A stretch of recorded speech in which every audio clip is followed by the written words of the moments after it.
Eh bien bonsoir, du coup on se retrouve pour le nourrissage de Triomphe, pour que je vous montre un peu comment procéder pour ceux qui ne savent pas du tout. Donc dans un premier temps il va vous falloir des souriceaux, pour évidemment si votre serpent est jeune. Donc tout simplement voilà, faire couler de l'eau dans un petit bol, plonger votre souriceau dedans. Donc le préférence, moi ce que je fais c'est avec de l'eau tiède, même voire légèrement plus chaude, pour qu'en fait le souriceau déjà se décongèle un peu plus rapidement et qu'en fait il prenne une température ambiante une fois que vous allez le donner à votre serpent, qu'il soit pas non plus trop froid, parce que généralement quand ça attaque des proies, les proies sont chaudes parce qu'elles sont vivantes, donc il y a une odeur qui s'en dégage, etc. Donc ensuite vous la prenez tout simplement, vous la malaxez un peu comme ça pour voir si elle est bien molle, si elle est bien décongelée, etc. Bon, moi en l'occurrence ça fait un petit quart d'heure qu'elle baigne dedans.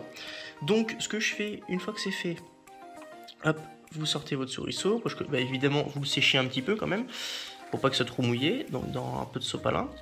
Une fois que c'est sec, vous allez prendre du coup votre pince, que vous allez prendre le souriceau par le derrière, vous présentez votre souriceau tête la première, c'est ça qui va ingérer le premier. Bon après c'est pas dramatique s'il mange le derrière en premier, mais le mieux c'est tête devant et vous laissez manger. Donc là je vais aller réveiller du coup Triomphe et je vais lui donner justement à manger, je vous montre ça tout de suite. Donc je viens tout juste de retirer le haut de son habitat, donc elle est en train de dormir gentiment, j'y suis allé quand même gentiment, mais bon voilà, je viens de la réveiller, voilà ce qui se passe avec un serpent. Quand on la réveille et que tout de suite on veut la manipuler, c'est pour ça qu'on dit que quand un serpent dort, ou un animal en général, que ce soit un hamster ou ce que vous voulez, quand ça pionce, venez pas l'enquiquiner, parce que c'est comme nous, hein, dès que ça va être en train de dormir et que vous le réveillez, et tout de suite ça va être énervant. Donc là je vais laisser un petit peu se calmer, parce que se calme assez vite. Là, vous voyez comment elle va attaquer. Hop là, voilà, elle met des petits coups d'attaque. Donc là, elle est vénère, évidemment, comme tout le monde. Donc je pensais pas qu'elle dormait, mais si, du coup, elle dormait. Donc je vais lui laisser le temps de se réveiller un petit peu et je vais lui présenter, du coup, la proie. C'est parti. Alors, elle est planquée derrière. Ça va pas être facile pour moi de filmer et de donner en même temps. Alors là, elle est proche de sa manche, de son banc de flotte. C'est pas du tout facile à filmer. On s'est dit, elle est comme ça. Triomphe. Viens bouffer par là. Allez, essaie de le choper. Non, mais je veux que tu viennes sur le côté, parce que là, si tu bouffes, tu vas tomber dans la flotte. Tiens. Regarde, la bouffe est là. J'ai du mal à tout faire en même temps. Allez.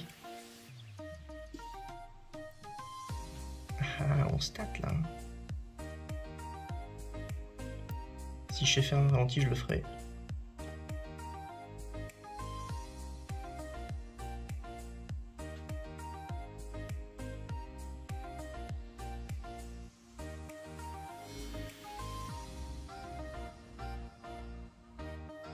Bien joué ma fifille.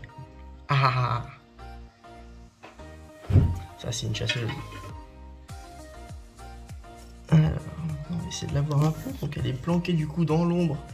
Donc c'est pas facile. Et puis voilà. L'appétit va commencer. Donc elle a bien été la chercher la tête la première.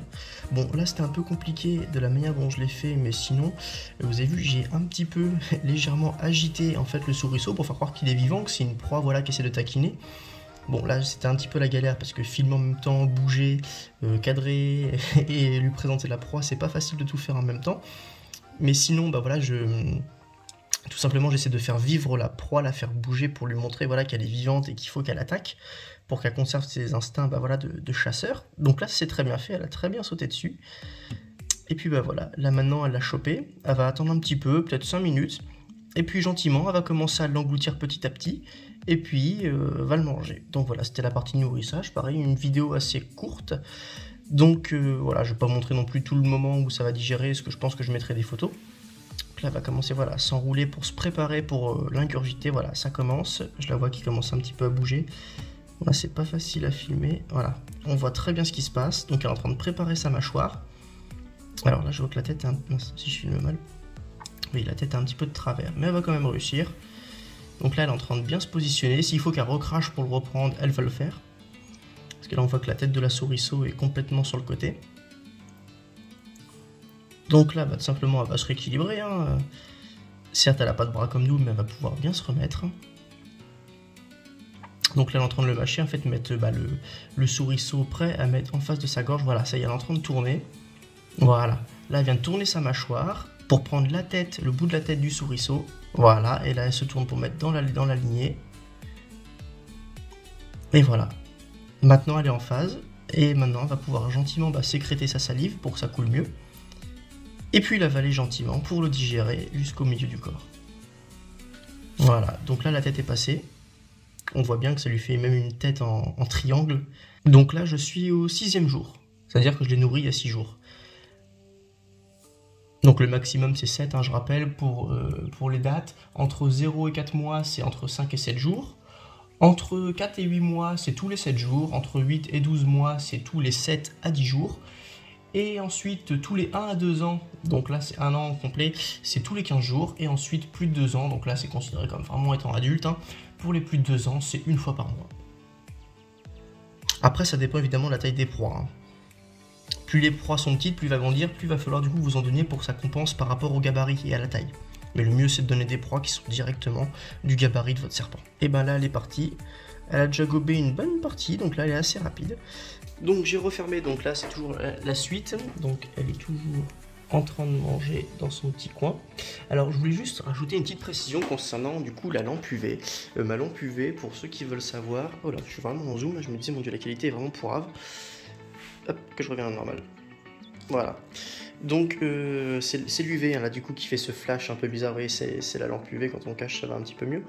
Donc ma lampe UV je ne l'allume pas n'importe quand, je l'ai mise sur un programmateur, tout simplement, voilà un programmateur classique à acheter chez Brico, ça coûte 2 € à peine, avec des horaires, c'est-à-dire que je la laisse pas allumer tout le temps. Déjà pour une raison d'économie d'énergie, parce que tout simplement, eh bien ça consomme évidemment ces petites lampes, et vu le prix des lecs, voilà. Donc j'ai mis des horaires, c'est-à-dire en fait ces horaires de sortie, donc je l'ai observé à peu près quand elle sort le soir et le matin, et du coup j'ai programmé tout simplement l'UV pour qu'il se déclenche à peu près aux heures de sortie, quand elle va se balader, ou quand elle va justement aller boire, etc. Donc il n'y a pas vraiment de réglementation pour les UV du moment que évidemment l'UV soit adapté, il faut mettre le bon UV, donc l'UVA, le UVB, le UVC, etc. pour votre serpent. En l'occurrence pour les Pantherophis, c'est de l'UVA. Si vous avez par exemple comme moi une grille, comme ceci, si vous prenez de l'UVB c'est pas grave parce que, soi-disant, les grillages comme ça divisent les UV par 2. Donc admettons si vous avez de l'UVB, au maximum UVA, UVB, c'est pas dramatique. Si vous avez de l'UVA, c'est pas dramatique non plus. Par contre si vous prenez trop gros après, vaut mieux éviter. Donc voilà, c'est juste pour vous dire que l'astuce pour pas consommer ou pour éviter de tout le temps appuyer et des fois d'oublier, et ben voilà un petit programmateur, ça coûte 3 fois rien. Et puis au moins vous avez plus à vous soucier de ça. Voilà, c'est tout.